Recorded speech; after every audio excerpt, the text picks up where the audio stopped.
우리에게 주시는 하나님의 말씀 보도록 하겠습니다. 구약성경 사무엘상 14장에 있는 말씀입니다. 사무엘상 14장 24절에서 27절에 있는 말씀인데요. 제가 가지고 있는 성경 페이지로는 429페이지에 있습니다. 찾으셨으면 같이 합독하도록 하겠습니다. 이날에 이스라엘 백성들이 피곤하였으니 이는 사울이 백성에게 맹세시켜 경계하여 이르기를 저녁 곧 내가 내 원수에게 보복하는 때까지 아무 음식이든지 먹는 사람은 저주를 받을지어다 하였음이라. 그러므로 모든 백성이 음식물을 맛보지 못하고 그들이 다 숲풀에 들어간즉 땅에 꿀이 있더라.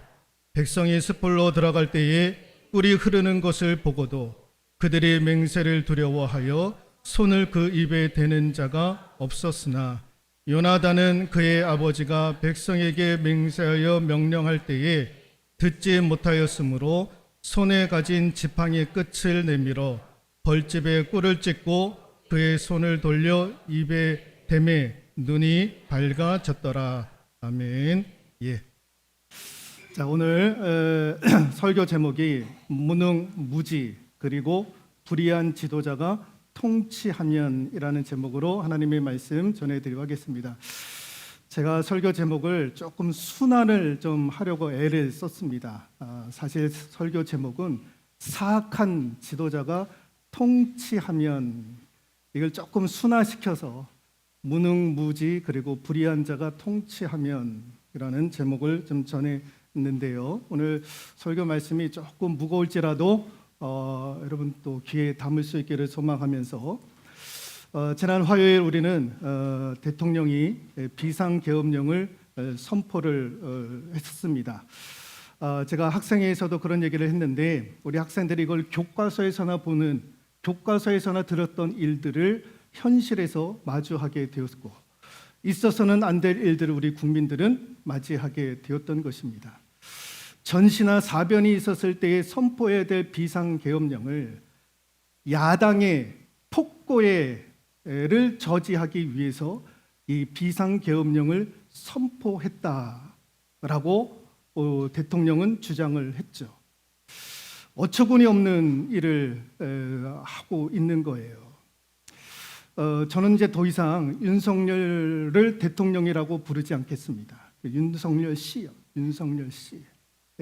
내란죄에 해당이 되고요. 이건 국민들을 향해서 포고령에 이것을 지키지 않으면 처단해야 된다라는 포고령 1호가 내리지 않았습니까? 처단받아야 될 사람이 누굽니까? 윤석열 씨예요. 이스라엘 임금 중에 역대 가장 악했던 왕을 뽑으라고 그러면은 아합 왕입니다. 아합 왕의 왕의 부인이 누구죠? 이세벨이에요.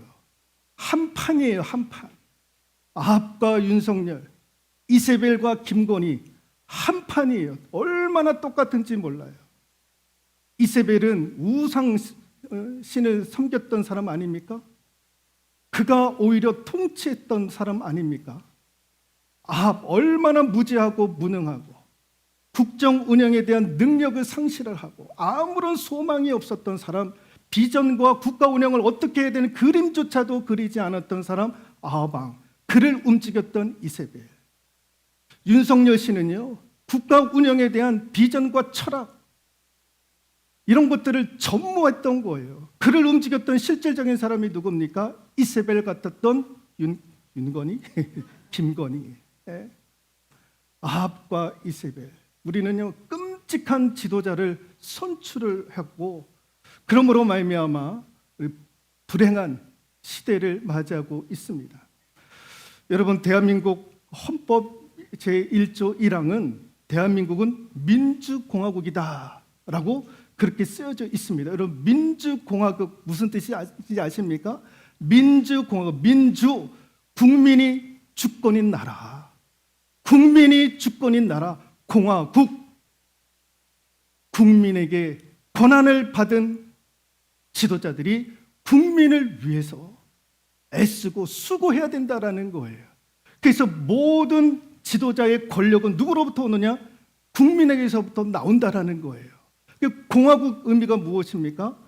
선출직에 나오는 대통령을 비롯한 모든 선출직자들은 그의 권한들은 다 국민으로부터 나온다라는 거예요. 국민으로부터 권한을 위임을 받았으니 국가를 위해서, 국민을 위해서 안정적으로 국가를 지키고 보호하고 국가의 번영을 위해서 애쓰고 수고하는 그런 권한을 위임을 받았다라는 거예요. 그게 민주공화국 아닙니까? 우리나라는 민주공화국인 거예요. 이런 개념조차도 모르는 인간이 대통령이 되어가지고 한 나라를 이끌어 가가지고 우리나라가 얼마나 지금 고통과 고난 가운데 있습니까? 여러분, 돈 있는 사람들은 아무런 걱정이 없어요. 앞으로도 나라가 어렵더라도 돈 있는 사람들은 다 쓸 것이고 먹을 것이고 다 여행 다니고 다 할 거예요. 누가 어렵느냐? 여러분, 없는 사람들이 어려운 거예요. 이제 중소기업들 다 어렵고요, 자영업자 다 어렵게 됐어요. 없는 사람들 더 어렵게 됐어요. 더 어려운 지경이에요. 여러분, 내일 보면 이제 환율이 막 치솟을 것이고요, 주가는요 막 내려갈 것이고요, 경제 외교부터 해가지고 누가, 여러분, 외국 정상들이 누가 우리를 상대합니까? 대통령이 지금 저 모양으로 되고 있는데 상대를 안 하는 거예요. 어려운 지경에 빠지고 있는 거예요. 이념도 철학도 아무것도 없는 무지하고 무능하고 더 나아가서 불의한 자가 이 나라를 통치하고 있었던 거예요. 그의 부인 불의한 것들, 자신이 불의한 것들, 이런 거 다 감추려고 이런 사람이 한 나라의 대통령이 되어가지고 국정을 운영했으니 이 모양 이 꼴 아니겠습니까? 야당이 얘기를 합니다. 비상계엄령은 잘못된 것이다. 그러나 우리는 탄핵에 반대한다. 여당의 대표가요 이런 얘기를 했죠. 대통령의 직무를 정지시켜야 된다. 그러나 탄핵은 반대한다. 여러분, 어제 표결을 했죠. 대통령 탄핵 소추 표결을 했습니다. 야당이 다 나가잖아요. 그때 안철수니 김예은이니 투표를 했는데 마지막으로 나왔던 사람이 있지 않았습니까? 김상욱 씨라고. 와가지고 투표를 하는 거예요. 그리고 나가면서 그가 했던 말이 무엇이냐? 자기는 당론을 어기면서까지 내가 투표로 나왔다라는 거예요. 그런데 탄핵은 반대한다라는 거예요. 이런 어처구니 없는 궤변이 어디 있습니까? 다 잘못됐는데 탄핵은 안 된다라는 거예요. 이런 어처구니 없는 궤변이 어디 있습니까? 네? 상식도, 여러분, 이 상식적인 것 아닙니까? 뭐가 옳고 뭐가 옳은지조차도 모르고 있는 거예요.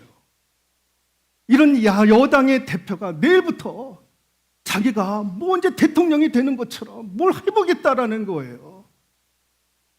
여러분, 여당은요 국정 운영을 그런 능력이 다 상실했어요. 다 상실했어요. 야당의 대표인 이재명 씨와 내가 한번 해보겠다라고 하는 사람이 아무도 없는 거예요. 어떻게 하면 그를 쳐넣을까? 내가 정정당당하게 야당의 대표와 내가 한번 겨루어서 국민들로부터 내가 한번 인심을 얻어보겠다라고 했던 그런 여당의 사람들이 아무도 없는 거예요. 그냥 벌벌벌벌 떨어가지고 어떻게 하면 야당의 대표를 구속시킬까? 여러분, 우리는 무능과 무지와 불의한 사람으로 말미암아 어려움을 겪고 있는 지금 현 시대를 우리가 바라보고 있다라는 것입니다.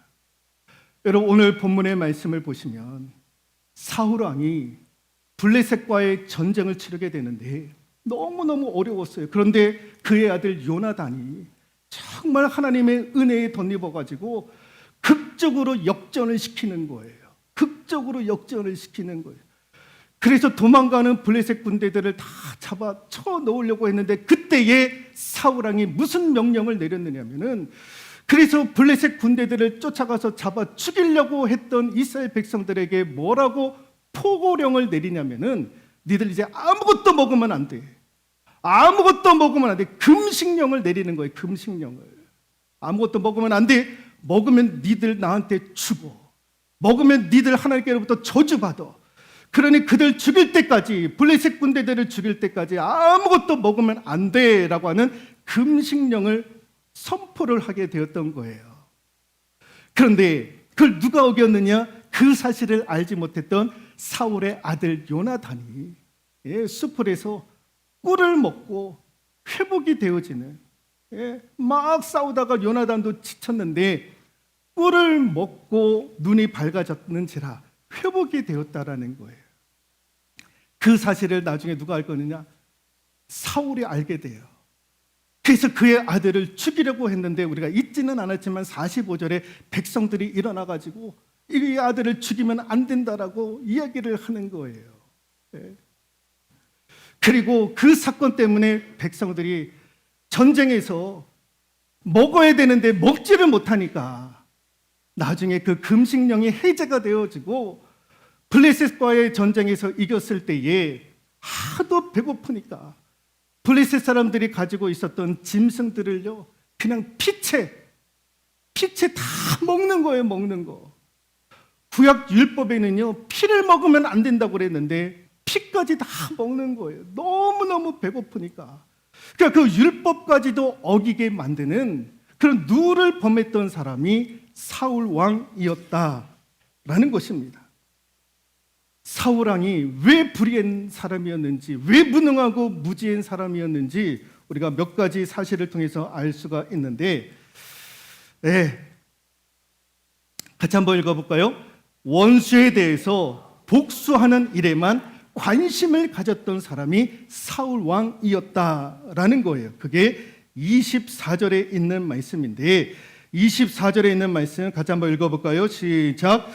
이날에 이스라엘 백성이 피곤하였으니 이는 사울이 백성에게 맹세하여 경계하여 이르기를 저녁 곧 내가 내 원수에게 보복하는 때까지 아무 음식이든지 먹는 사람은 저주를 받을지어다 라고 말씀을 하고 있습니다. 내가 내 원수에게 복수하는 때까지 이스라엘 백성들은 아무런 음식을 먹지 말라라는 거예요. 그 사울 왕의 관심은 어디에 있느냐? 자신의 원수였던 블레셋, 그 복수하는 원수에 대해서 복수하는 것에만 관심이 있었던 거예요. 국가를 어떻게 운영해야 되는지, 백성들이 뭘 원하고 있는지 그런 거에선 전혀 관심이 없었던 거예요. 그냥 자신의 정적에 대해서 어떻게 복수할 수 있을까? 여러분, 윤석열 씨가 그거 한 거 아니에요? 윤석열 씨가 자신의 정적을 위해서만 거기에만 관심이 있었지, 그거 제거하는 일에만 관심이 있었지, 나라를 어떻게 운영을 할까, 국민들을 어떻게 편안하게 살까, 국민들이 필요로 하는 것들이 뭔가에 대해서 전혀 관심이 없었던 거예요. 사울 왕이 그랬던 거예요. 사울 왕이 자신의 정적 원수를 복수하는 일에만 관심을 가지고 있었던 거죠.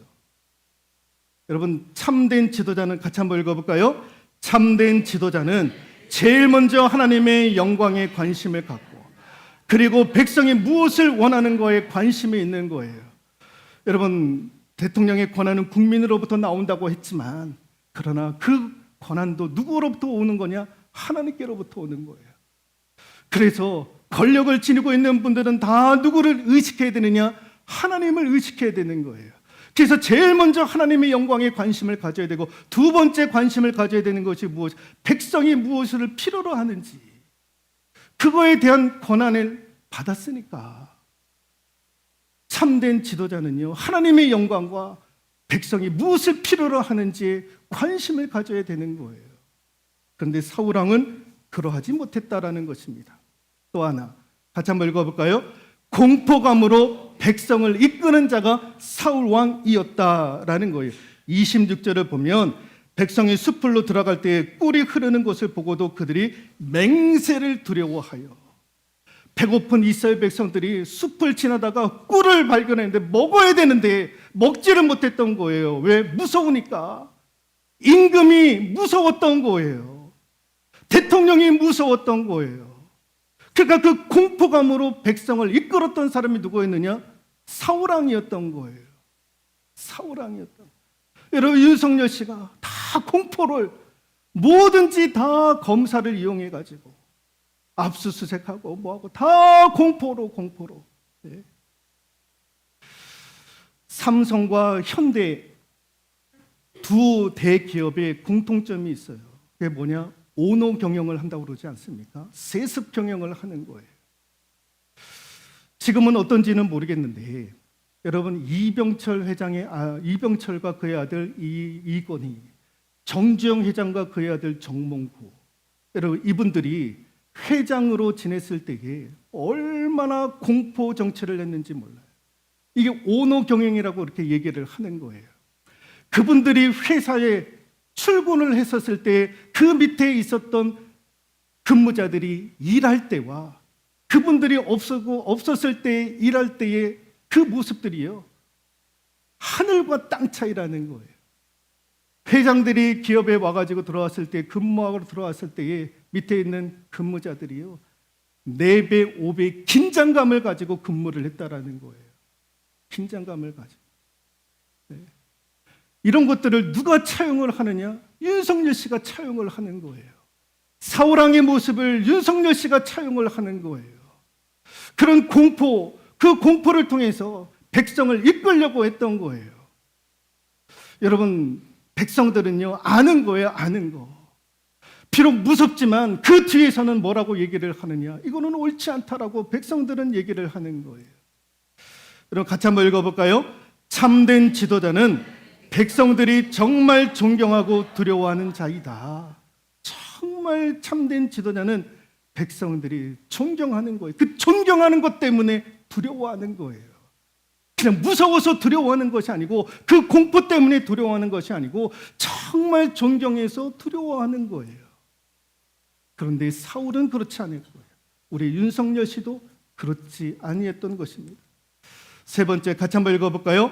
하나님의 도움을 구하지 않는 자였다라는 거예요. 하나님의 도우심을 구하지 않는 거예요. 블레셋과의 싸움을 통해서도 사울왕은 하나님 앞에 질문하지 않고 기도하지 않고, 하나님 이 전쟁에서 승리하면 어떻게 될 거예요? 물어보지도 않는 거예요. 어려우면 하나님 앞에 도움을 구하고 은혜를 구해야 되는데 전혀 그렇지 아니하는 거예요. 여러분, 윤석열 씨도 그런 것 아닙니까? 다 자기 멋대로 하는 거예요. 자기 멋대로, 자기 뜻대로 운영을 하는 거예요. 아무것도 알지 못하면서 자기 방식대로, 자기 뜻대로, 하나님의 도움을 구하지 아니하고 자기 방식대로, 자기의 뜻대로. 같이 한번 읽어볼까요? 참된 지도자는 하나님의 도움을 구해야 된다라는 거예요. 그 권력이 하나님께로부터 왔으니까 하나님께로부터 도움을 구하고 은혜를 구해야 되고, 하나님께로부터 지혜를 구해야 되는데 그렇지 않았다라는 것입니다. 자, 네 번째, 같이 한번 읽어볼까요? 끝까지 자기 잘못을 인정하지 않았다라는 거예요. 여러분, 어제 대통령이 담화를 했죠. 여러분, 그게 담화입니까? 그게 담화입니까? 그게 국민한테 잘못했다라고 하는 그런 담화입니까? 자신이 뭘 잘못했는지 인정하지도 않는 거예요. 자신이 뭘 잘못했는지 회개하지도 않고, 자기는 아무런 문제가 없다라는 거예요. 아무런 문제가 없다라는 거예요. 퇴진하겠다는 말도 없는 거예요. 책임도 지지 않으려고 하는 거예요. 끝까지 자기 잘못을 인정하지 않는, 사울왕이 끝까지 자신의 잘못을 인정하지 않았던 거예요. 자신의 잘못으로 말미암아 이스라엘 백성들이 율법도 범하게 되었고, 자신의 아들조차도 죽을 뻔했는데도 불구하고 전혀 그거에 대해서 인정하지 않는 거예요. 그러니 그 결과가 어떠한 결과를 맞이하게 되었느냐? 이스라엘 백성들이, 첫 번째, 백성들로 죄를 짓게 만들었다라는 거예요. 무지하고 무능하고 불의한 지도자가 통치하게 되면 그 결과로 백성들이 죄를 짓게 만드는 거예요. 배고프니까 먹지 말아야 될 짐승의 피까지도 먹게 되는 그런 죄를 이스라엘 백성들이 범하게 되었던 거예요. 대통령이 계엄령을 선포하니까, 여러분, 아무런 죄가 없었던 이 군인들이 그 명령으로 말미암아 죄를 범하게 되는 그런 어처구니 없는 일을 벌이게 되었던 거예요. 두 번째, 아들 요나단을 죽음으로 몰아갈 뻔했던 거예요. 여러분, 이거 자칫 잘못하면 국민들의 백성들의 목숨을 빼앗아갈 수도 있는 것 아니겠습니까? 네. 백성들을 죽음으로 몰아갈 뻔했던 그런 누를 범했던 사람이 사울, 그리고 윤석열 씨였던 거예요. 그러므로 마지막으로 제가 드리고 싶은 말씀이 무엇이냐? 같이 한번 읽어볼까요? 지도자가 정말 중요하다라는 것입니다. 지도자가 정말 중요하다라는 거예요. 여러분 화면에 보시면 1902년도에 니카라과 남미에 있는 어느 한 섬에 화산 폭발이 일어나가지고요.